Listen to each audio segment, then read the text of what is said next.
भविष्य का दूसरा नाम है संघर्ष।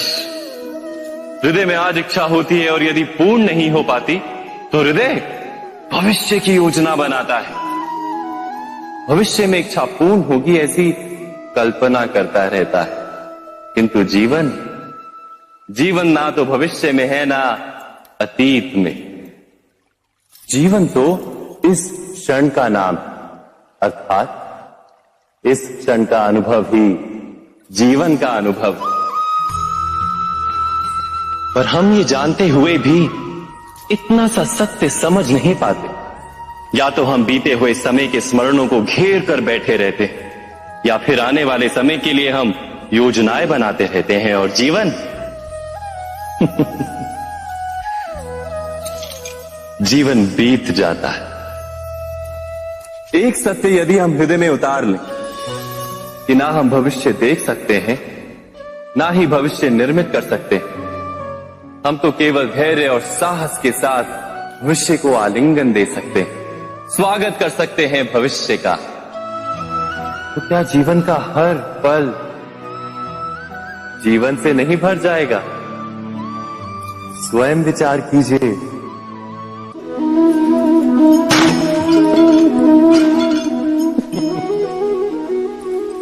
कभी कभी कोई घटना मनुष्य के जीवन की सारी योजनाओं को तोड़ देती और मनुष्य उस आघात को अपने जीवन का केंद्र मान लेता।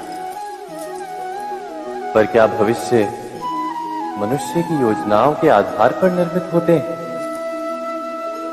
नहीं। जिस प्रकार किसी ऊंचे पर्वत पर सर्वप्रथम चढ़ने वाला उस पर्वत की तलाई में बैठकर जो योजना बनाता है, क्या वही योजना उसे उस पर्वत की चोटी तक पहुंचाती? नहीं, वास्तव में वो जैसे जैसे ऊपर चढ़ता है वैसे वैसे उसे नई नई चुनौतियां, नई नई विडंबनाएं, नए नए अवरोध मिलते हैं। प्रत्येक पद पर वो अपने अगले पद का निर्णय करता है। प्रत्येक पद पर उसे अपनी योजनाओं को बदलना पड़ता है। कहीं पुरानी योजना उसे खाई में ना ढकेल दे। वो पर्वत को अपने योग्य नहीं बना पाता, केवल स्वयं को पर्वत के योग्य बना सकता है। क्या जीवन के साथ भी ऐसा ही नहीं? जब मनुष्य जीवन में किसी एक चुनौती को, एक अवरोध को अपने जीवन का केंद्र मान लेता है, अपने जीवन की गति को ही रोक देता है, तो वो अपने जीवन में सफल नहीं बन पाता और ना ही सुख और शांति प्राप्त कर पाता। अर्थात जीवन को अपने योग्य बनाने के बदले स्वयं अपने को जीवन के योग्य बनाना ही सफलता और सुख का एकमात्र मार्ग नहीं। स्वयं विचार कीजिए।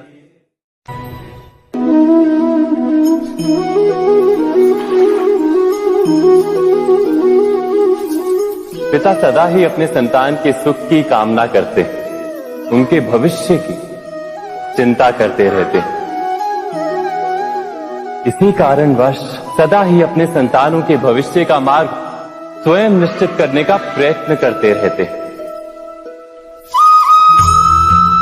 जिस मार्ग पर पिता स्वयं चला है, जिस मार्ग के कंकर पत्थर को स्वयं देखा है, मार्ग की छाया, मार्ग की धूप को स्वयं जाना है, उसी मार्ग पर उसका पुत्र भी चले, यही इच्छा रहती है हर पिता की।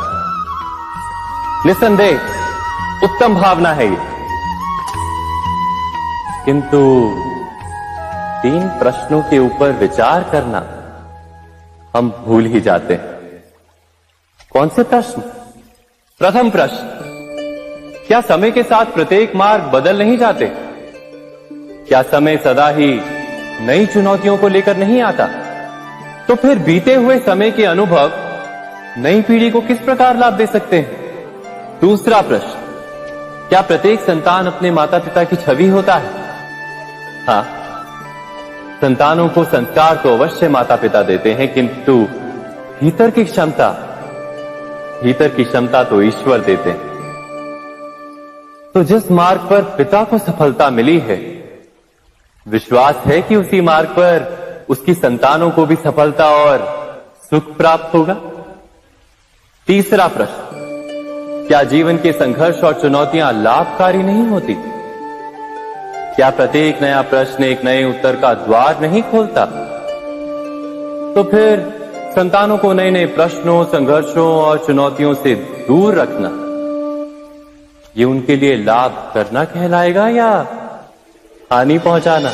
अर्थात जिस प्रकार संतान के भविष्य का निर्माण करने के बदले उसके चरित्र का निर्माण करना श्रेष्ठ है, वैसे ही संतानों के जीवन का मार्ग निश्चित करने के बदले उन्हें नए संघर्षों के साथ जूझने के लिए मनोबल व ज्ञान देना अधिक लाभदायक नहीं होगा?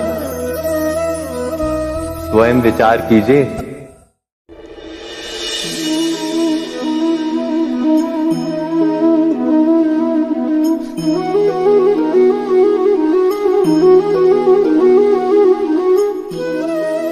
जीवन का हर क्षण निर्णय का क्षण होता है। प्रत्येक पद पर दूसरे पद के विषय में कोई निर्णय करना ही पड़ता है और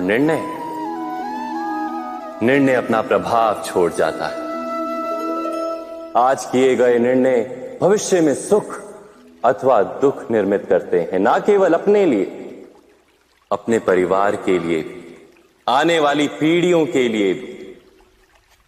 जब कोई दुविधा सामने आती है तो मन व्याकुल हो जाता है, अनिश्चय से भर जाता है। निर्णय का वो क्षण युद्ध बन जाता है और मन बन जाता है युद्ध भूमि। अधिकतर निर्णय हम दुविधा का उपाय करने के लिए नहीं, केवल मन को शांत करने के लिए लेते हैं। पर क्या कोई दौड़ते हुए भोजन कर सकता है? नहीं। तो क्या युद्ध से जूझता हुआ मन कोई योग्य निर्णय ले पाएगा? वास्तव में शांत मन से जब कोई निर्णय करता है तो अपने लिए सुखद भविष्य बनाता है, किंतु अपने मन को शांत करने के लिए जब कोई निर्णय करता है तो वो व्यक्ति भविष्य में अपने लिए कांटों भरा वृक्ष लगाता है। स्वयं विचार कीजिएगा।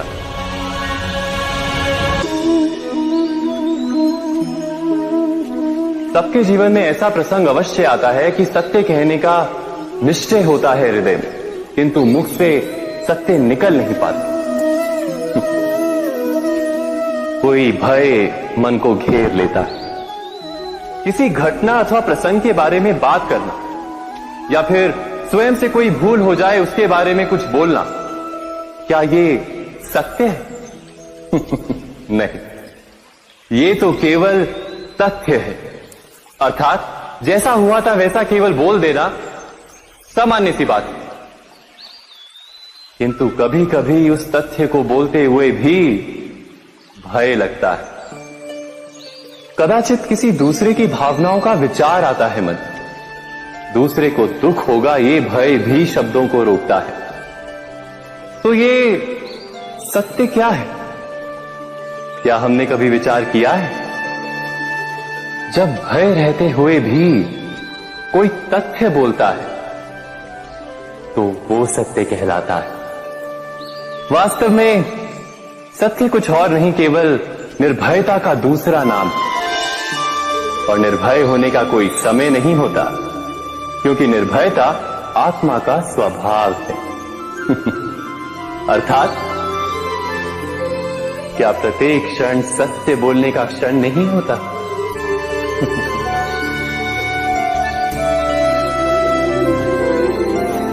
स्वयं विचार कीजिए। जीवन में आने वाले संघर्षों के लिए जब मनुष्य स्वयं को योग्य नहीं मानता, जब उसे अपने ही बल पर विश्वास नहीं रहता, तब वो सद्गुणों को त्याग कर दुर्गुणों को अपनाता है। वस्तुतः मनुष्य के जीवन में दुर्जनता जन्म ही तब लेती है जब उसके अंतर में आत्मविश्वास नहीं होता। आत्मविश्वास ही अच्छाई को धारण करता है। ये आत्मविश्वास है क्या?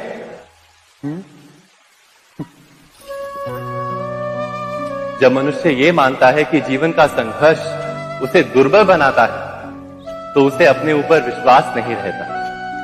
वो संघर्ष के पार जाने के बदले संघर्ष से छूटने के उपाय ढूंढने लगता है।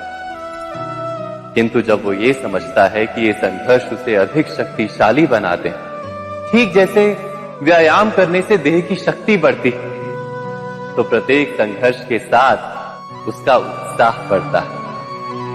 अर्थात आत्मविश्वास और कुछ भी नहीं, मन की स्थिति जीवन को देखने का दृष्टिकोण मात्र है, और जीवन का दृष्टिकोण तो मनुष्य के अपने वश में होता है। स्वयं विचार कीजिए।